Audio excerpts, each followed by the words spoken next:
nos puedan estar acompañando a lo largo de esta transmisión. Vamos a hablar de un tema de importancia para los que nos dedicamos al derecho penal y vamos a también pues a conocer diversos criterios jurisprudenciales, un poco de historia. Vamos a hablar acerca de este tema que viene siendo la notificación consular. ¿Cómo vamos nosotros a dividir en este caso esta transmisión? Vamos nosotros a hablar acerca del tema y 20 minutos, porque no pretendemos demorar más de una hora. Vamos a dejar lo último para saludos y para alguna pregunta, si alguien quiere hacerla. Aquí habrá gente que nos pasará las preguntas que están ustedes realizando, las dudas que tengan al respecto, y trataremos de dar respuesta.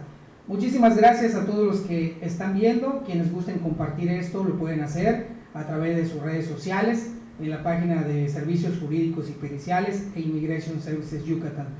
Estoy muy contento, muy complacido. Es la primera transmisión y hoy estamos vestidos de gala porque es un honor para esta oficina que nos visite un colega, un jurista, pero más que todo un amigo.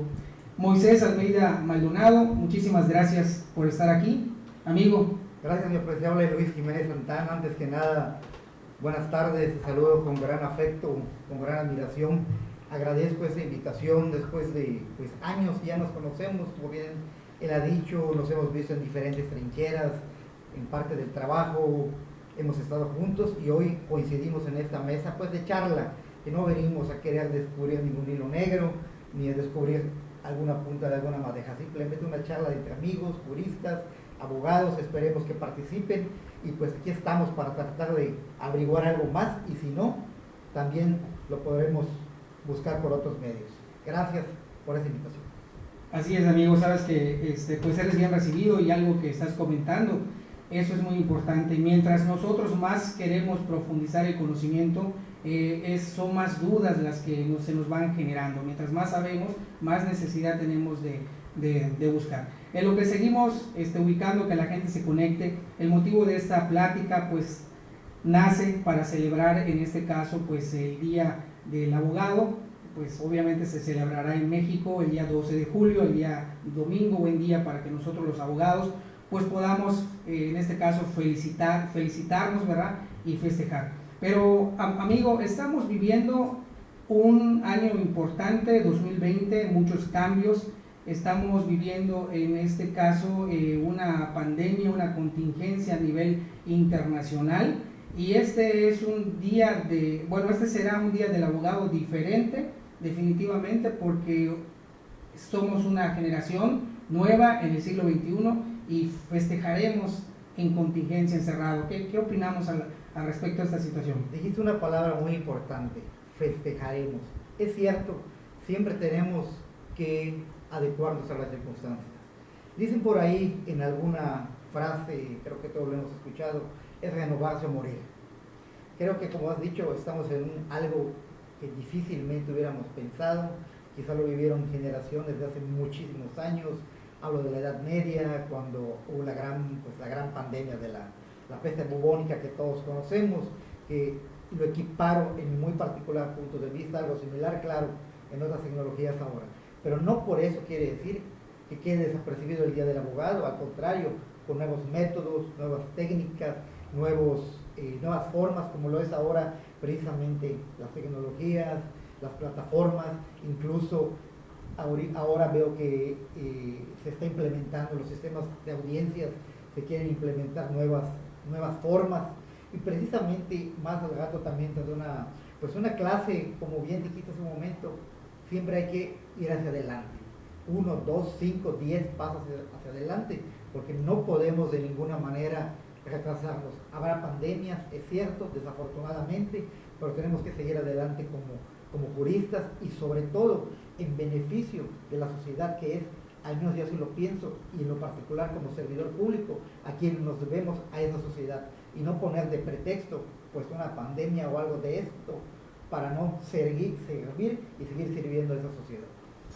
Bien, y como estabas comentando, ¿no? Pues resulta importante Fíjate que estamos hablando del sistema penal, traemos un tema que es la notificación consular, y todavía recordamos ese 2008 cuando salió publicada en este caso en el Diario Oficial de la Federación, la reforma constitucional que vino a cambiar en este caso, pues obviamente el sistema de justicia en materia penal. Muchos abogados, y esto es importante que el volumen, muchos abogados, perdón, estamos aquí, saludos al colega Ángel René Chacononey, nos dice que el volumen es un poco bajo, pero ahorita vamos a tratar de corregir esa situación. Entonces les comentaba, cuando vino este cambio muy importante del nuevo sistema, muchos abogados penalistas, en este caso, se hicieron a un lado en virtud de que no pudieron adecuarse, digamos, a lo que viene siendo el nuevo sistema, la oralidad en las audiencias. Hoy día estamos ante una situación, quiero comentar que, bueno, ahorita como abogado postulante, el día 22 de junio, pues estábamos contentos, hablo en nombre de la mayoría de los litigantes, porque se abrieron los juzgados, pero hoy amanecimos con la información del Poder Judicial que se iban a prorrogar la suspensión de los términos, obviamente atendiendo, ¿verdad?, esta situación de la contingencia. Yo soy de la idea que primero es la salud, pero por un lado también necesitamos que la justicia no duerma, si bien la justicia es ciega, pero esta no debe dormir, y es aquí también donde considero que el Estado tiene que implementar las audiencias de todas las situaciones ¿cómo se llama? Pues en las nuevas tecnologías, y nosotros los abogados tenemos que mencionar eso. Dijiste algo muy importante. Si hacemos un poco de memoria y nos vamos al pasado, porque dicen que la historia vive del silencio de los muertos y tenemos que tener un pasado para irnos luego hacia un futuro. Aprendimos en la facultad, cuando estábamos en aquellos ya tiempos de la carrera, ¿qué esperábamos del derecho? Aprendimos de Gallo, de Papiniano, de Modestino, esos fragmentos de dar a cada quien lo suyo, dar a cada quien lo que le corresponda, en sí la justicia cuando entras al primer grado de derecho. Y yo lo digo en lo particular con pues ¿por qué no llamarlo ahora una idea formidable de lo que vas a hacer ya siendo un abogado? Ya luego vas aprendiendo ciertas cosas. Mencionaste también el año 2008, un parteaguas a nivel jurídico. Acordémonos cómo antes de esta reforma, como nos dicen muchas películas, como vemos desafortunadamente en casos donde México ha sido señalado, solo por así decirlo, antes la confesión era la reina de las pruebas. Prácticamente se detenía para investigar, y no como ahora, que tampoco voy a decir que ya tenemos una varita mágica y todo es color de rosa, para nada, pero sí hemos mejorado, en mi opinión. Algunos de esos casos, hablando ya de donde México se ha visto involucrado y no lo podemos hacer a un lado, y fueron muy sonados en materia de derechos fundamentales, tenemos los famosos casos Campo Algodonero, tenemos el caso también no menos importante, Rosendo Radilla, en la época que fueron levantados por militares. Tenemos también otro caso muy sonado, que es un expediente que es llamado un expediente Varios. También tenemos, igual en el estado de Guerrero, cuando existió en su época Lucio Cabañas, que era una gran violación de derechos fundamentales. Y estos casos, ¿por qué están a nivel internacional? Precisamente porque México violó esos derechos fundamentales. Así quedó demostrado. Últimamente, ¿qué es lo que tenemos demostrado? Un caso de esta muchacha francesa, Florence Cassés, que básicamente, leyendo la sentencia del amparo de revisión del 517/2011, podemos ver la gran cantidad de derechos fundamentales que fueron violados. Palabra más, palabra menos, simplemente ahora con las nuevas reformas, con el nuevo Código Nacional que nos ciñe, pues se le da un garantismo, desde luego, a favor del imputado. Sin que por esto signifique que nos olvidemos de otra parte, que es la víctima. Así como tenemos el derecho al indubio pro reo, también tenemos el derecho indubio pro víctima. Tenemos una ponderación de intereses acá, le llamamos la apariencia del buen derecho. Pero en sí, ¿qué es básicamente lo importante que tutela el primero constitucional? Esos derechos fundamentales. Eso con lo que nace el individuo y que lo vamos a aterrizar dentro de unos momentos en lo que es las cuestiones consulares, las cuestiones de cuando una persona es detenida y se le viola algún derecho, como es el darlo a conocer a su embajada, independientemente si es culpable o no es culpable. Eso es otro tema por el momento. Bien, fíjense que como de repente uno se sorprende escuchando aquí al amigo Moisés, porque mencionaba términos de violaciones de derechos humanos y nos llega a un tema muy importante que es el de Florence Cassés. Es un parteaguas también este caso ocurrido en el año 2005, obviamente aquí en nuestro país, porque habla de violaciones de derechos fundamentales, y una violación a este derecho fundamental fue precisamente la violación a la notificación consular, la ausencia que hubo de esta, que de una u otra manera luego se suplió. Vamos a comentar un poquito también este amparo en revisión, que en el año 2013 le dio la libertad a Florence Cassés. Obviamente hubo un indebido proceso por parte del Estado mexicano, y definitivamente de estos errores pues se aprende, porque pues consiguiendo también o tratando de seguir los objetivos del proceso penal es que el delincuente no quede impune, que haya un acceso de justicia hacia la víctima, ¿no? Si hablamos de la violación de un derecho fundamental, es porque lo que nosotros queremos es que los procesos se lleven debidamente, ¿no? Amigo. Precisamente leyendo esa sentencia, 35 horas pasaron desde que fue la detención hasta que hubo la notificación consular. Todo lo que pudo suceder en esas 35 horas, no vamos a estar ahorita el por qué sucedió, por qué no sucedió, ya que en la sentencia ahí nos va especificando el montaje que se arma cuando entran al rancho las chinitas, creo que se llama. Las chinitas. Para volver a aparentemente rescatar esos secuestrados en vivo, cómo se arma todo un circo, algo mediático que emplea en ese entonces el Estado mexicano para tratar de darle, como dicen, al pueblo darle pan y circo, para que vean cómo se estaba llevando a cabo un rescate de víctimas aparentemente en vivo, lo cual no sucedió. Luego quedó demostrado mediante pues el diverso proceso que llevó Florence, y que la llevó precisamente a la libertad, independientemente de que si es culpable o no es culpable. No voy a estar ahorita en eso. Respeto las posturas de que habrá personas de que pues tienen ideas diferentes.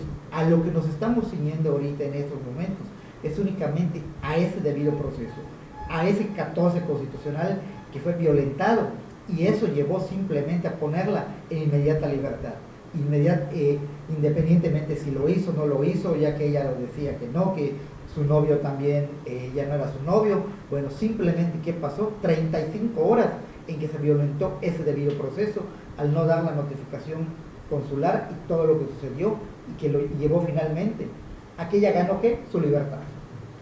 Así es. Bueno, pues ya que estamos hablando en el tema, pues en materia, la notificación consular, es muy importante citarlo, porque cuando se creó en este lado, se promulgó el Código Nacional de Procedimientos Penales en el año 2014, se contempló la asistencia consular. Luego vino una reforma en el año 2016, nosotros la vamos a referir aquí, porque este artículo fue reformado 2 años posteriormente, precisamente porque pues había ciertas circunstancias que no hacían el debido proceso, y hoy día prácticamente en el horno se encuentra una iniciativa de reforma de este artículo, y que esperemos que próximamente pueda incluirse esta reforma, que es muy importante. Pero quisiera yo hablar un poco más a fondo, porque no nada más hay que hacer reformas de papel en el sentido que cambiemos nombres, si en estricto sentido no se va a cambiar, en este caso, ¿verdad? Se va a cambiar el espíritu de lo que viene siendo, en este caso, la notificación consular, donde nosotros encontramos el concepto de notificación consular. La Convención de Viena, en este caso, la Convención de de Viena, si ustedes la pueden ubicar, van a encontrar 3 convenciones. Hay una de 1961 que habla acerca de las misiones diplomáticas, una de 1963 que habla de las relaciones consulares, que es la que nosotros vamos a tocar esta tarde, y la de 1969 que habla acerca de, en este caso, de los tratados internacionales. Bien, estas convenciones pues datan de más de 50 años, son del siglo anterior. Sin embargo, tal pareciera que fueron escritas ayer, porque encontramos violaciones de este derecho fundamental que contempla hoy día en casos vigentes. Nosotros encontramos esa situación. Bien, muy importante. Vale la pena que podamos entender qué se entiende por el concepto de embajada y qué se entiende por el concepto de consulado. Más adelante nosotros vamos a mostrar cómo el código dice que hay que notificar a las embajadas y a los consulados. Definitivamente son 2 conceptos de derecho internacional público. Mando saludos a algunos alumnos que ya vi que están conectados. Es muy importante, yo siempre lo he dicho cuando me paro en un aula, las clases de derecho internacional público y de derecho internacional privado, tal parece que a nosotros en nuestra vida de estudiantes, ¿verdad, amigo? Como que no le tomamos el interés, ¿no? Y ya cuando somos profesionistas es cuando ya empezamos a ubicar convenciones para tratar de apelarlas, ¿no? Bueno, tenemos que definir el concepto de embajada, consulado, 2 conceptos diferentes. ¿Qué hace un embajador y qué hace un cónsul? A ver si, amigo, ayúdame esgrimiendo esos conceptos. Bien. Diferencias. Antes de ingresar a esas diferencias, dijiste algo que sí lo tenemos que tomar muy en cuenta, sobre todo en lo particular cuando estás en audiencia, ya que precisamente no es lo común, pero de cuando en cuando sí tienes alguna persona extranjera. Y obviamente, como bien dijiste, derecho internacional, ¿para qué lo quiero? Derecho marítimo, ¿para qué lo quiero? No sabes cuánto te va a servir algo de otras ramas del derecho en audiencia, independientemente de que la especialidad sea el derecho penal, pero hay que apoyarse en otras ramas, en otras leyes periféricas, ya que es lo que te va a servir, pues en el caso particular, como representante técnico de la acusación, pues precisamente para desempeñar bien un papel, quizás si más adelante esté ya del otro lado de la trinchera como defensor, pero si no lo sabemos, pues entonces ahí sí ya va a haber un problema, no solamente con el Código Nacional, no solamente con el Código Penal, sino hay que saber perfectamente los conocimientos básicos sobre otras ramas del derecho penal. Precisamente, hablando ya sobre embajadores, cónsules, que es lo que nos trae a colación el tema hoy propuesto, primero que nada nos referiremos al embajador. Tenemos en la doctrina básicamente qué es una embajada. Nos habla que se trata de un instrumento internacional, como nos dice el artículo 3, en su inciso primero de la Convención de Viena, y que son algunas de sus funciones, sus relaciones diplomáticas, como bien dijeron, data de 1961, y la Convención de Viena sobre 63, aquí vi mal me está fallando la vista, y luego sobre relaciones consulares, efectivamente, en 1963. Hay un primer instrumento internacional que nos indica precisamente y cuáles son a grosso modo estas funciones: representar al Estado acreditante o emisor ante el Estado receptor, o sea, el Estado que recepciona. También proteger los intereses del Estado acreditante, así como sus nacionales, ante el Estado receptor. Otra función es negociar con el gobierno receptor, como su nombre lo dice. Hay que negociar, tiene que haber una negociación. También enterar de las condiciones y evolución de los acontecimientos del Estado receptor e informar de ello al gobierno acreditante. Siempre tiene que haber ese flujo de comunicación.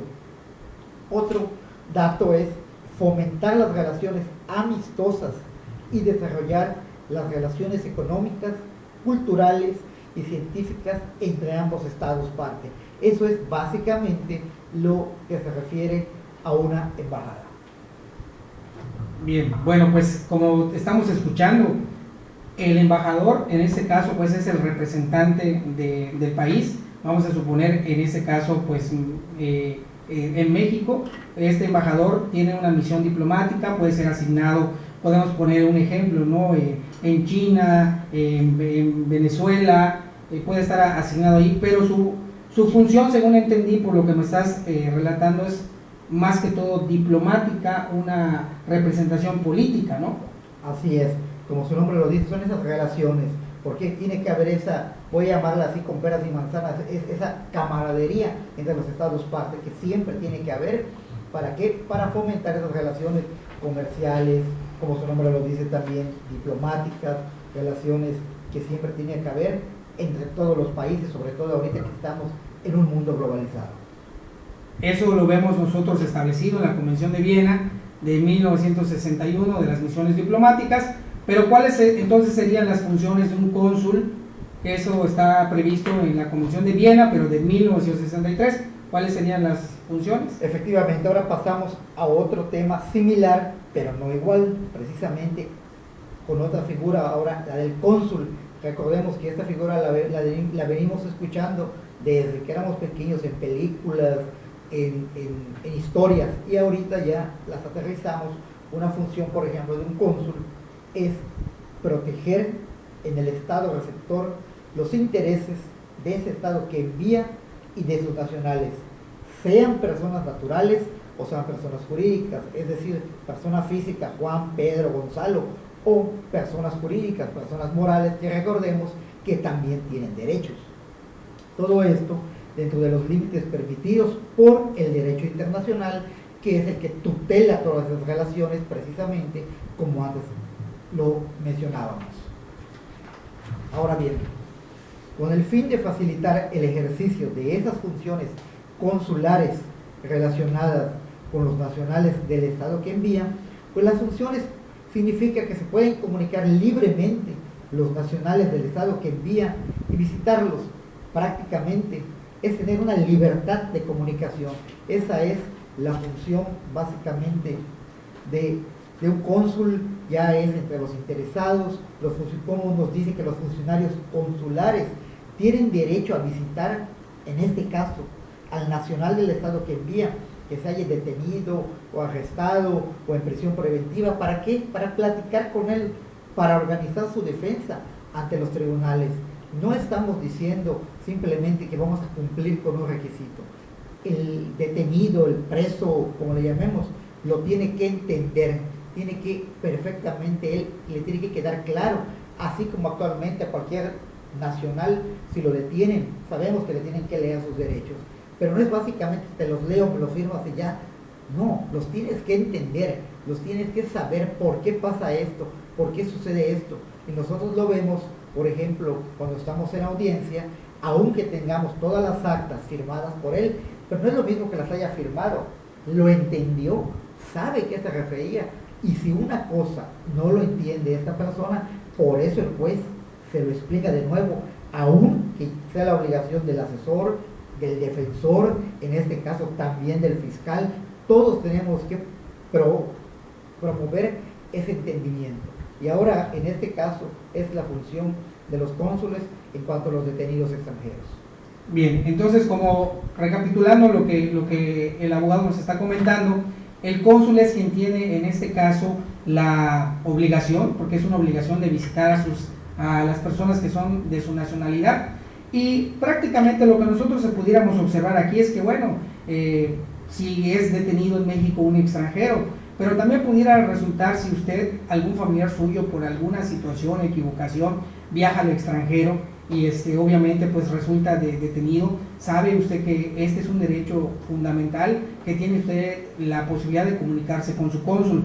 Lo que nos comentaba el artículo 36, en este caso, fracción 1, inciso B, que acaba de comentar el abogado, es que dice, si el interesado lo solicita, y es ahí donde vamos a entrar nosotros en materia, dice, se deberán informar por parte de las autoridades al cónsul de donde se encuentra, en este caso, la persona detenida, muy importante, dice, puesto en prisión preventiva o arrestado. Son términos, conceptos que nosotros los abogados, más los que nos dedicamos al derecho penal, sabemos que no es lo mismo estar arrestado, estar detenido, estar en prisión preventiva. No es lo mismo, y tampoco es lo mismo ser imputado en una situación, estar en este caso procesado, ser reo, ¿verdad? O sea, son conceptos completamente diferentes, pero aquí algo que me llama mucho la atención, hablamos del arresto, cómo una persona puede ser arrestada. Muchas de las veces pudiera ser hasta una falta administrativa. ¿Algún ejemplo que pudiéramos ilustrar? Bueno, lo que pasa es que hablando constitucionalmente, como dicen, cualquier autoridad, la que sea, puede detener a una persona. Esto desde luego en la comisión de una conducta con características de delito, porque no olvidemos que nadie es responsable hasta que ha sido sentenciado por un juez. Y bien, como decía aquí mi colega letrado, pues tenemos los bandos municipales, que es cuando te arrestan, ¿por qué? Por 24 horas, por 36 horas, precisamente por una falta administrativa, que no va más allá de que estés pues literalmente encarcelado ahí en la prisión municipal por unas cuantas horas. ¿Por qué? Pues digamos porque hiciste una necesidad fisiológica en la calle, quizá digamos pues ofendiste tal vez verbalmente a una persona, pero no llegó a una conducta con característica de delito. Simplemente, como su nombre lo dice, es netamente administrativo. Y como ya no tenemos como antes era, que se creía pago mi multa y salvo, no, ya no existe la multa en este caso, ni la caución, nada de eso quedó en el antiguo sistema. Simplemente tienes que cumplir tus horas y ya sales de ese arresto, o el que te hacen generalmente cuando te detienen, vamos a llamar la palabra porque qué es detener, es limitar tus movimientos por un alcoholímetro. Son, digamos, conceptos que vamos a ir manejando, y otros ya son precisamente cuando estás en una prisión preventiva, pero ya como imputado, ya al ser puesto a disposición de un juez de control o anteriormente ante el Ministerio Público. Bien, eso es importante que nosotros podamos entenderlo, porque ahorita que entremos al Código Nacional de Procedimientos Penales, ya estamos hablando que la persona fue detenida por una conducta delictuosa por la policía, posteriormente fue turnado a un ministerio público y posteriormente puesto a disposición de un juez de control. Pero acá algo muy importante, si una persona en este caso es de origen extranjero y es arrestado, como estaba diciendo el colega, por hacer una necesidad fisiológica en la vía pública, e incluso por beber bebidas alcohólicas, valga la expresión, en la vía pública, al menos en el Estado mexicano, aquí en Yucatán no está permitido, y si una persona realiza estas conductas y es observada por la policía municipal, pues es detenida. Entonces, si la persona extranjera, en este caso, solicita una comunicación directa con el cónsul, ¿okay?, de acuerdo a esta convención, a este documento internacional de 1963, la autoridad, cualquier autoridad de la que se trate, la policía municipal, la Secretaría de Seguridad Pública o alguna otra policía administrativa que pueda realizar una detención, en este caso, o un arresto, está obligada a comunicar con el cónsul, ¿no? Es lo que se entendería. Lo que pasa, precisamente a eso iba. Aquí el artículo 151 pareciera que únicamente se refiere cuando está ya ante el juez de control.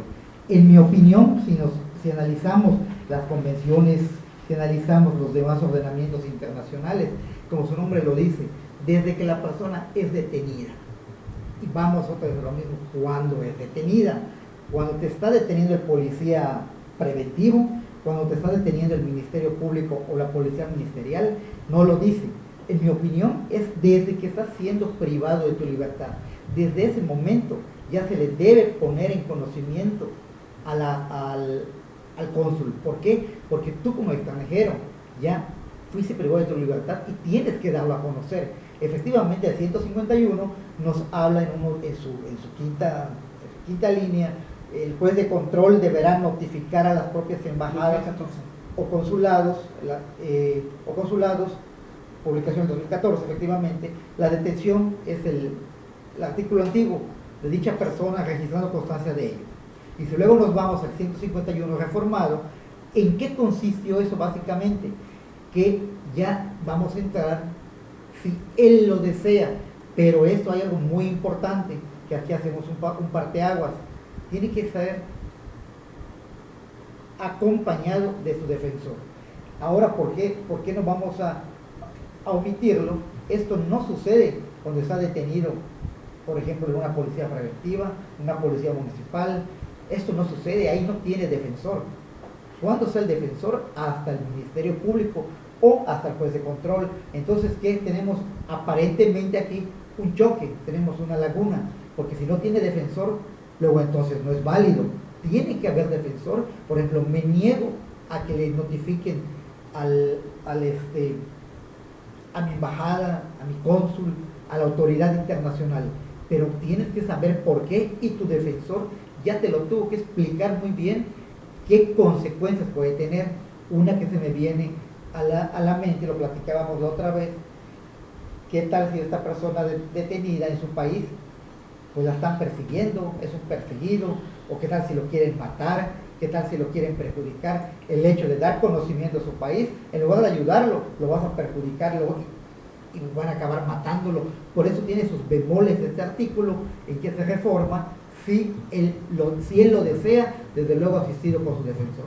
Básicamente eso es lo que significa a grosso modo el artículo antes y el artículo después de la reforma. Bien, muchas gracias, amigo. Ahorita vamos nosotros a explicar brevemente estas reformas, y aquí nada más vamos a mencionar como parte de aguas el caso de Florence Cassés. Este caso, esta detención ocurrida en el año 2005 en México, fue muy importante. Yo les puedo apostar, y lo digo con el debido respeto que me merecen las autoridades a lo largo y ancho de todo el país, que cuando detenían a una persona de nacionalidad extranjera, muy difícilmente hacían la notificación consular en los tiempos, porque la convención habla que de manera inmediata debe de hacerse esta notificación. A lo mejor el Ministerio Público lo cumplía, pero pues dentro de su integración de en aquellos entonces, de su averiguación previa, ¿no? Sin embargo, aquí esto es importante, porque después del caso de Florence Cassés, ¿ok? Después del caso de Florence Cassés, tal pareciera que hacer la notificación al consulado de la detención de un extranjero era como que en automático. Extranjero que llegaba detenido a la policía, al Ministerio Público, le notificaban. Pero aquí es algo muy importante lo que el abogado nos está comentando. La Convención de Viena hace mención de que si el interesado lo desea, ¿ok? Porque a lo que tiene derecho, y es lo que no debemos nosotros confundirnos, el derecho fundamental es enterarle del derecho que tiene a que se le notifique a su consulado, no hacer la notificación, porque prácticamente él tiene que decidir si quiere que se le notifique o no quiere que se le notifique.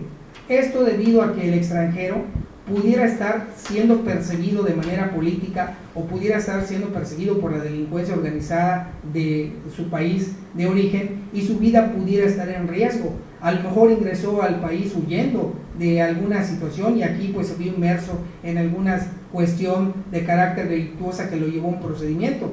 Entonces este caso de Florence Cassés fue muy importante, pero aún así la autoridad no lo entendió, porque podemos decir que extranjero que detenía hacían una notificación consular, cuando el derecho fundamental es enterarle a él. Y ahorita vamos a ponerle en pantalla cómo está en este caso, cómo estaba el artículo 151 en el año 2014. A ver si le das lectura de manera literal, amigo, a ese artículo 2014, el 151, perdón. Bien, artículo 151.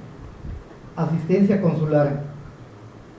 En el caso de que el detenido sea extranjero, se le hará saber sin demora y se le garantizará su derecho a recibir asistencia consular, por lo que se le permitirá comunicarse a las embajadas o consulados de los países respecto de los que sea nacional. El juez de control deberá notificar a las propias embajadas o consulados la detención de dicha persona, registrando constancia de ello. El Ministerio Público y la policía deberán informar a quien lo solicite, previa identificación, si un extranjero está detenido, y, en su caso, la autoridad a cuya disposición se encuentre y el motivo. Eso es lo que nos decía prácticamente ese artículo en el año 2014, y de aquí resalto como dice el juez de control deberá. Bueno, entonces como estábamos observando en esta reforma, bueno, en esta publicación, cuando salió el Código Nacional de Procedimientos Penales, prácticamente la responsabilidad de hacer la notificación consular se la dejaron al juez. Muy importante ver qué legislatura fue la encargada en este caso, de realizar la reforma o de publicar el Código Nacional de Procedimientos Penales, porque perdieron de vista en la Convención de Viena de 1963, cuando allí dice que en cualquier momento que la persona lo solicite, puede en este caso, ¿verdad?, hacerse la notificación consular, pero estamos viendo cómo esta responsabilidad cayó en manos del juez. Entonces aquí el policía, bien, o sea, no salía librado, el Ministerio Público no tenía la obligación. Y aquí nos comenta, el Ministerio Público y la policía deberán informar a quien lo solicite previa identificación, dando a entender que si de por casualidad un cónsul se enterara que tuviese a un connacional detenido y llamara a las oficinas del Ministerio Público, pues el Ministerio Público quedaba obligado a contestarle, decirle sí, aquí está, pero pues no le hemos comunicado porque no lo hemos llevado ante un juez de control, que según el Código Nacional era quien estaba obligado para poder, en este caso, hacer la notificación, pero con esto no se estaba cumpliendo con el convenio internacional. ¿Algo que agregar? Bueno, básicamente, para evitar repeticiones estériles, pues básicamente la reforma del 2016 ya es cuando únicamente, como su nombre lo dice, en esta reforma se refiere a que independientemente cuando el detenido sea extranjero, cuando el ministerio deba hacérselo saber y notificar a las embajadas o consulados registrando constancias de ellos, salvo que el imputado acompañado de su defensor, es lo que decíamos anteriormente, acompañado de su defensor expresamente lo solicite. Él lo tiene que decir de motu propio, de viva voz, que no se realice esta notificación, pero ya estará previamente enterado qué puede tener a su favor, qué puede tener en contra, por qué, y por eso estará asistido del defensor. Y luego nos vuelve a decir, similarmente, el Ministerio Público y la policía deberán informar quien lo solicite, lo que ya hemos platicado. No podemos pasar por alto también, como dice aquí mi colega letrado, que muchas de esas decisiones se tomaban al vapor. Se olvidaban otras situaciones, y ¿por qué no mencionarlo? Cada tiempo político, cada presidente, cada legislatura, pues básicamente hace las cosas conforme los partidos vayan ganando, vayan teniendo mayoría, minoría en las cámaras del Congreso de la Unión, que recordemos que son quienes legislan, y esto de esta manera no vamos a tapar el sol con un dedo. Cada legislatura, cada presidente, si se le antoja, hoy hago este cambio. Cambia el partido, cambia la fracción gobernante, hago otra reforma. Y así parece que estamos en un ping-pong, no podemos obviar esto. O sea, simplemente se debe a caprichos políticos diversas reformas. Y sencillamente la sociedad es la que se ve rebasada y es la que sale, por así decirlo, majada con todo esto, que lejos de pensar en ello, simplemente se trata de cuestiones meramente políticas. Y ahí lo vamos a ver, como decía antes, vamos a analizar las exposiciones de motivos, y ahí va un poco más de la cosecha del partido gobernante en el poder. Vamos a ver con qué nos salen ahora. Pues eso es mi punto de vista. Muy bien, entonces vamos a puntualizar la reforma de este artículo del 151, pero en el año 2016. Y aquí le vamos a dar respuesta a nuestro amigo Gustavo Gamboa, que nos está viendo. Un saludo, ahorita contestamos. Pero el artículo 151 en el 2016 se reformó y decía: en el caso que el detenido sea extranjero, el Ministerio Público le hará saber sin demora y le garantizará su derecho a recibir asistencia consular para que se le permita comunicarse a las embajadas o a los consulados del país que obviamente sea nacional, y deberá notificar a las embajadas o consulados de la detención, debiendo registrar la constancia de ello. Ahora ya le quitaron la responsabilidad al juez porque en estricto sentido es el Ministerio Público, según este artículo, quien tiene la obligación de, en este caso, de hacer la notificación consular. Sin embargo, a mi humilde opinión, no es el Ministerio Público, es la policía desde el momento de su detención, atendiendo a lo establecido en la Convención de Viena. Ahorita nosotros vamos a explicar esta situación, pero aquí muy importante, salvo que el imputado dice, acompañado de su defensor, expresamente solicite que no se realice la notificación. Y aquí vamos a darle respuesta. Gustavo Rangel. Gustavo Rangel dice, si el detenido no quiere que informen a su embajada porque cometió un delito grave y la autoridad lo detuvo, no sabe que lo está buscando por ese hecho. Sí, miren, aquí la autoridad le tendría que notificar que tiene derecho a la notificación consular, pero el detenido, sea cual sea el motivo, si es por pena, por vergüenza, por alguna cuestión, en este caso, si su deseo es que no se le notifica a la embajada, no tiene por qué vulnerarse ese derecho, y como aquí se dice, se hará una constancia que firme también el propio defensor. En mi opinión, yo grabaría ese fragmento donde se le notifica a la persona detenida de esta situación juntamente con el defensor, para posteriormente exhibirlo a una audiencia ante un juez de control en caso de ser necesario. No hay que perder de vista de que si el detenido es un prófugo del país, seguramente hay una alerta, en este caso en la Interpol, y ustedes saben que si una persona, alguna vez que se suba al sistema de donde la policía incorpora información, si tiene en este caso alguna alerta en su país o lo están buscando, créanme que puede ser de que una cosa es que no se comunique con el cónsul, y otra muy diferente, que la autoridad del país de donde él sea ya esté enterado de que se encuentra detenido por alguna circunstancia. Pero resumiendo, Rangel, Gustavo, si el detenido desea que no se le notifique, la autoridad no tiene por qué hacerlo. El derecho fundamental es enterarle que tiene derecho a esa asistencia, no es notificarle automáticamente, como erróneamente se hizo después del caso de Flores Cassés. Efectivamente, como bien has dicho, una cosa es si él por pena, por lo que no desee que se entere su país, y otra cosa es si llega a pensar él que ya con eso, vamos a decir, ya la libró o algo así. Él tiene que ser juzgado y tiene que, vamos a llamarle así, llevar el proceso por la conducta que hizo. Si se demuestra que él es responsable, que lo va a sentenciar un juez, pues él tiene que pagar eso, esa conducta que ya hizo.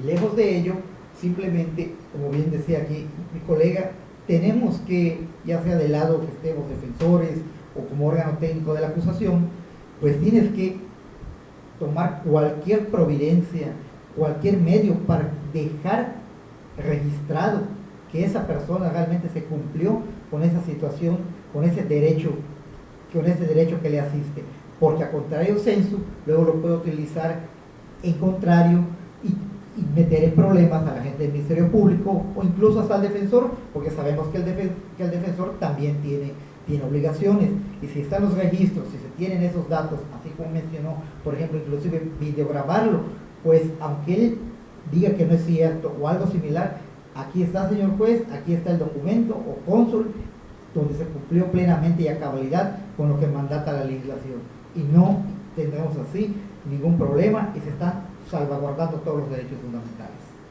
Bien, miren, el Código Nacional de Procedimientos Penales dice que una persona que es detenida desde el momento de su detención tiene derecho a nombrar a un defensor.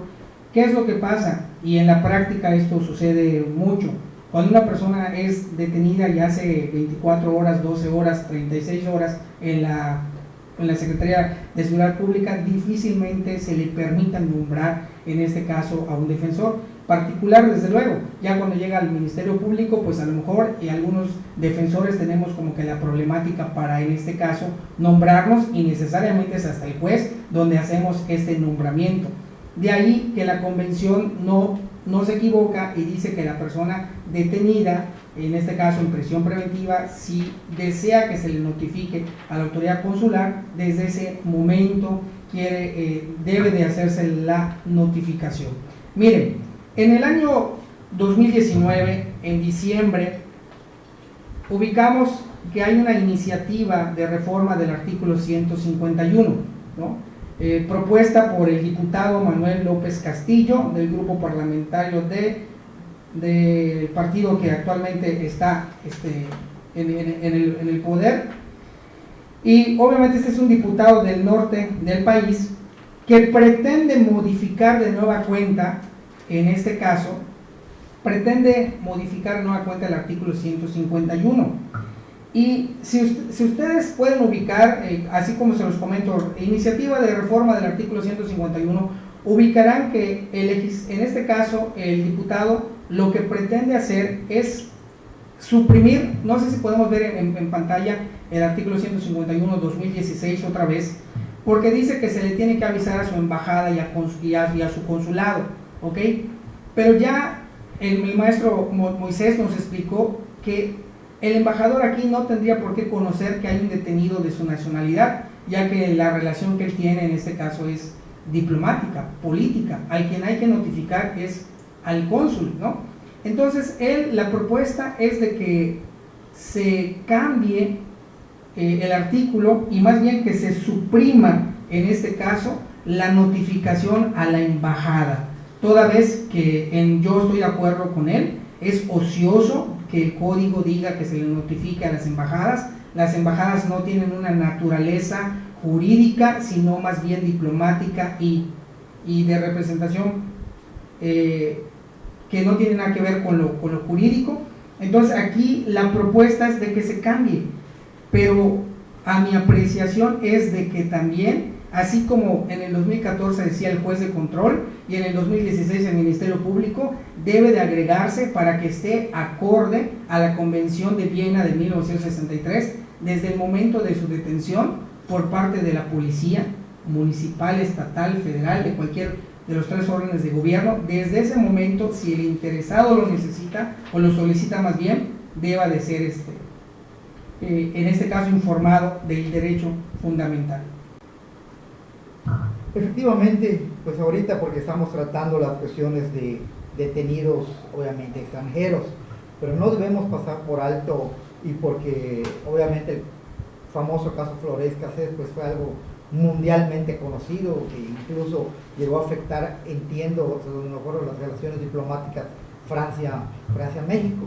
Pero no tenemos por qué olvidar también a los connacionales, sus derechos que están en el apartado B del 20 constitucional, y por eso me refería al inicio de la charla de esas personas, muchos de ellos por ser indígenas, como fue el caso, por ejemplo, de Jacinta, que fue acusada por la AFI en ese entonces, si no me equivoco, pues de secuestrar a 6 elementos. ¿Y cuál fue aquí la violación?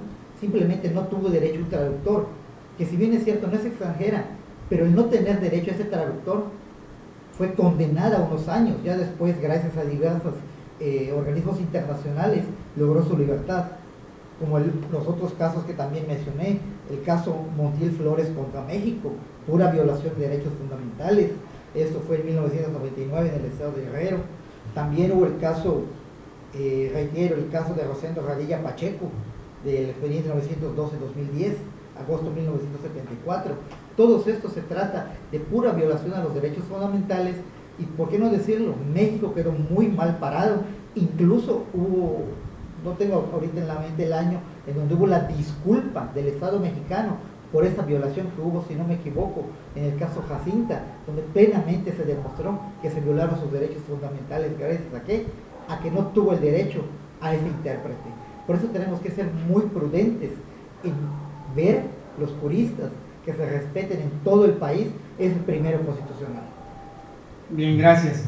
Aquí dando lectura, dice Gustavo, mi duda era porque aún siendo delito grave se le da el derecho o no de dar parte a la embajada. Entonces aquí, si él cometió el delito grave o no grave, es un derecho que él tiene. y no se le comunica a las embajadas. De ahí la situación de la reforma. Yo sé que a lo mejor ustedes dirán, ¿saben qué? Están hablando de algo que es forma, no es fondo.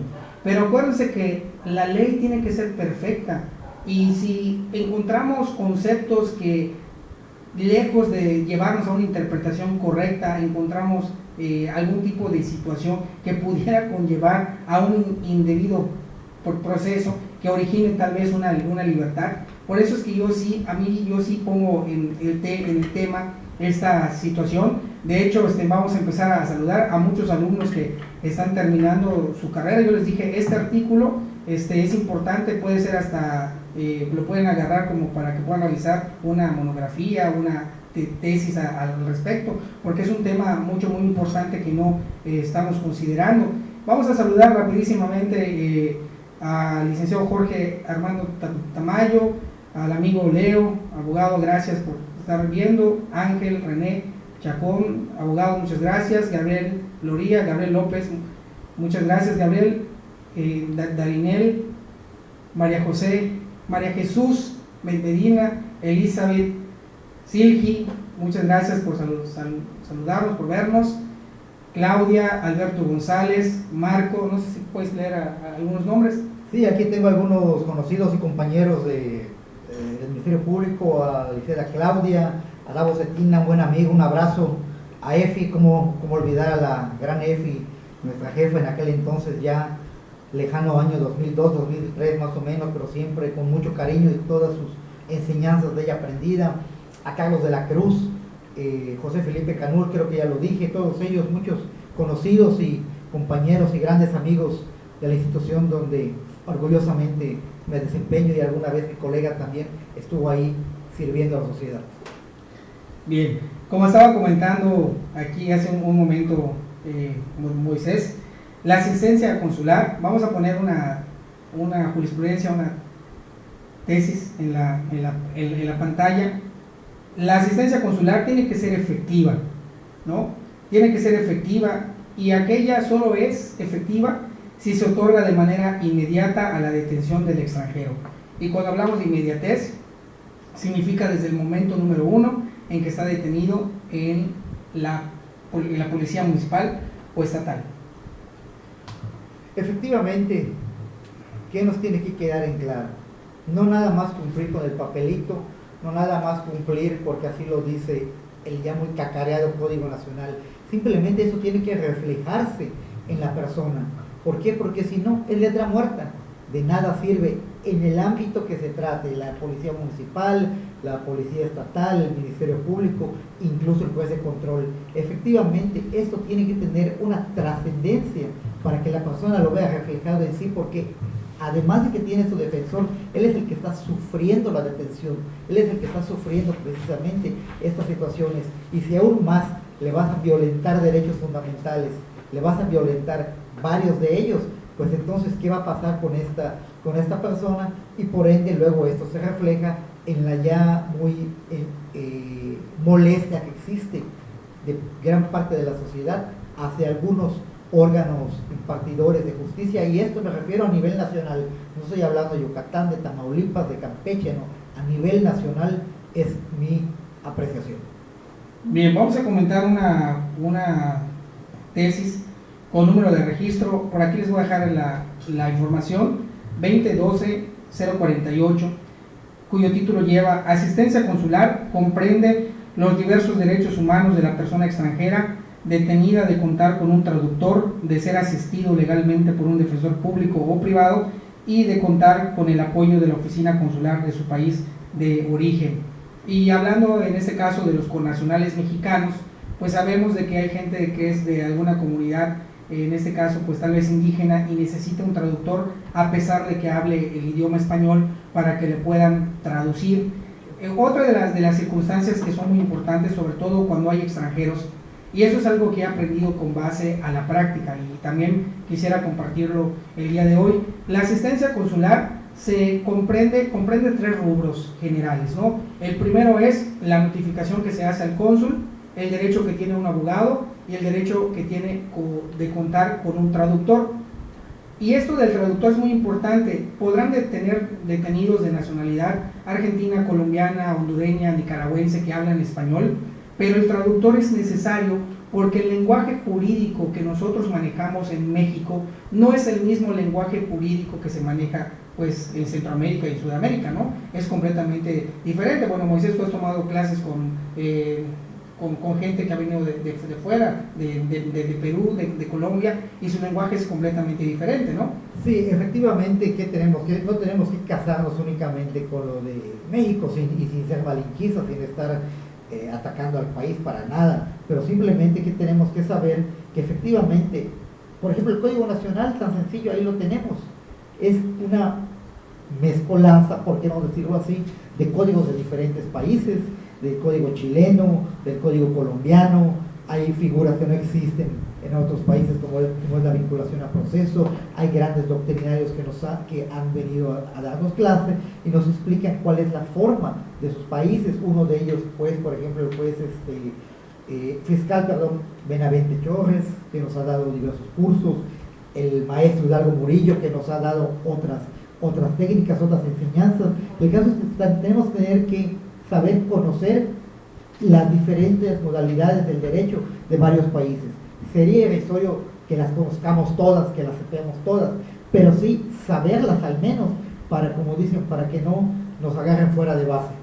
Ese es mi comentario al respecto. Muy bien, también igual podemos ubicar otros criterios jurisprudenciales. Por ejemplo, hay uno que habla del derecho al debido proceso, su contenido, sobre todo que habla de un núcleo duro de garantías que debe de imperar en el debido proceso, y este núcleo está identificado, les permito leer aquí, comúnmente con un elenco de garantías mínimo que debe tener toda persona cuya esfera jurídica pretende modificarse, de tal manera que en este caso cumpla en asuntos como derecho penal, derecho migratorio, derecho fiscal, derecho administrativo.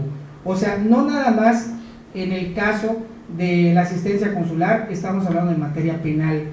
También si en el derecho migratorio, yo lo comentaba en otros videos anteriormente, es un derecho nuevo, 2011 la ley, apenas tiene 9 años, y este debido proceso de la asistencia consular también tiene que garantizarse, y sobre todo que se comprende entre rubros. El abogado, en este caso vendría siendo la visita del cónsul y el traductor. Y quiero comentar esto, y de verdad no manera de burla, sino muy por el contrario, estoy muy agradecido, pero he tenido la oportunidad de comunicarme con otras personas que me hablan de otros países y me dicen doctor, porque para ellos el doctor es aquella persona que estudió, en este caso la ley, son los abogados, no se les llama abogados en el Perú, en Colombia son doctores, y de repente tenemos clientes de esa nacionalidad y nos dicen doctor, no, y aquí sabemos que los doctores o eres médico o tienes un grado de doctorado, pero acá somos licenciados en Derecho, abogados, hasta ahí, ¿no? Y ya lo demás es... Sí, son apelativos y los vemos en los programas que ahorita permean en las diversas plataformas, y es algo, por ejemplo, todos los abogados son doctores, desde que tengan algún título, su título de abogado simplemente es el doctor, cosa que, como dice mi colega aquí en México, pues es un grado académico, pero ahí es simplemente el que seas abogado, pero bueno, es una deferencia y una forma de llamar en otros países. Bien, bueno, pues queremos de verdad agradecer la atención de las personas que pudieron estar en contacto. De verdad quisiera yo leer el nombre de todos, pero son muchas personas que están aquí. Erika Ruiz, Efi, muchas gracias. Dice, amigos, gracias mis estimados amigos, siempre en mi corazón, la mejor época de mi vida. Puede compartir hermosos momentos, trabajo con los que uno se apasiona. Soy un alumno de la gran Efi Luz. Entonces, pues la verdad muy agradecido. Claudia González, muchas gracias por estar viendo la transmisión. Carlitos Atilano de la Cruz, muchas gracias. El buen David Cetina, muchas gracias. Rangel, abogado Dittel Kawich, Abinadí Hernández, el abogado Fausto González, un saludo abogado hasta el otro lado del país, hasta el norte. Le mandamos un cordial saludo. Valeria, Randy, muchas gracias por estar con nosotros. Amiga Elena, José Alberto, la tía Finita que nos está viendo también, ya nos dejó sus preguntas, en un momento le contestamos vía inbox aquí su cuestionamiento. Muchísimas gracias a toda la gente que nos está viendo, pero yo quiero cerrar con esto. En el horno se quedó una iniciativa de reforma del artículo 151, en la cual se pretende suprimir el término embajada, porque ya sabemos que es un término que no tendría por qué estar, es el cónsul. Pero ¿será posible que alguien pueda analizar de que la notificación consular se deba de hacer desde el momento de su detención? Es decir, la policía está obligada.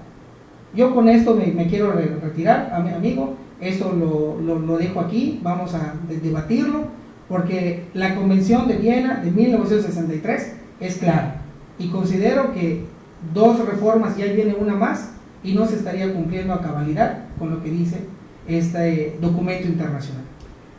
Es a lo que me refería hace algunos minutos. En mi opinión, desde que la persona es detenida, simplemente cumplir precisamente con esa Convención de Viena. Si no, entonces, ¿por qué México es parte? ¿Está nada más ahí de adorno?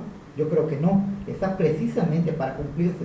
Que no se ha hecho, que ya tenemos una reforma ahorita, esperemos que de verdad llegue a ser una letra plasmada en el Código Nacional o en las leyes periféricas que tengan que reformarse y formen parte precisamente de ese andamiaje para beneficio de los imputados, pues de los detenidos, los imputados o el nombre que tengan, inclusive también para cualquiera de las figuras procesales que tenemos en el Código.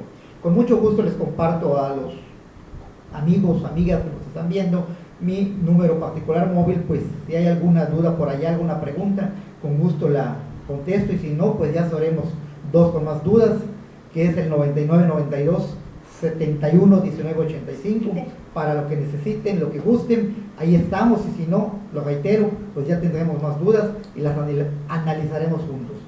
Buenas tardes y gracias. Así es, saludamos a Alex Ruz, Marita Gil, Yudá Herrera, muchos saludos, amigo. Laurita Díaz. Laura Díaz de Echeverría. Como siempre le digo. Sí, si alguien tiene alguna pregunta para el abogado, acaba de proporcionar su número. Hoy por contingencia los restaurantes ya cerraron, ya no podemos salir a cenar. Bueno, pues estamos tratando, espero que les haya gustado esta transmisión. Aquí estamos nosotros compartiendo pues algo de lo que hemos aprendido a lo largo de nuestra trayectoria, porque pues ya no somos aquellos jovencitos de hace 20 años, ¿verdad? Pero pues hemos adquirido pues algo de experiencia y queremos compartirla. Muy agradecido, Moisés, que estés conmigo esta tarde. Estamos aquí cuidándonos de la sana distancia. Hay una mampara, exactamente 1 metro con 45 centímetros la distancia entre el abogado y un servidor, pero pues aquí estamos y esperamos de que este tipo de actividad se pueda repetir, amigo, y esperamos de que podamos preparar otros temas. Yo con muchísimo gusto, ya hemos participado anteriormente, ya que dijiste algo que me trae a la mente de aquel año 2005, desde Ticul, desde aquellas épocas que juntos corremos varias andanzas como parte del Ministerio Público, que fueron muy bonitas, muy positivas, y seguimos con ellas, bueno, en lo particular, y claro que sí, con mucho gusto, cualquier tema que sea, que se ponga en la mesa, lo estudiamos, lo analizamos, y estaremos una vez más aquí ante los micrófonos. Gracias de nuevo. Muy bien, saludos Gabriel López García, muchas gracias Gabrielito, igual otro sensei que hemos aprendido mucho de él. María Laura Díaz Echeverría, Laurita, de verdad muchas gracias. Diana Canto, muchas gracias por estar visualizándonos. Sin más por el momento, muchas gracias a todos por su atención. Estaremos viendo en una cápsula jurídica más adelante que a partir de ahora vamos a compartir charlas jurídicas y no habrá alguien que nos los pueda impedir. Agradecemos primeramente a Dios. Ahí estaremos con ustedes, de ser posible una vez al mes, después una vez a la quincena, una vez a la semana, porque diario definitivamente no vamos a poder. Alondra, Elena Beatriz, próximamente también vamos a comprometer a nuestra amiga que tiene también muchos datos que compartir con nosotros. Muchas gracias. Gracias, Moisés. Hasta luego y buenas noches.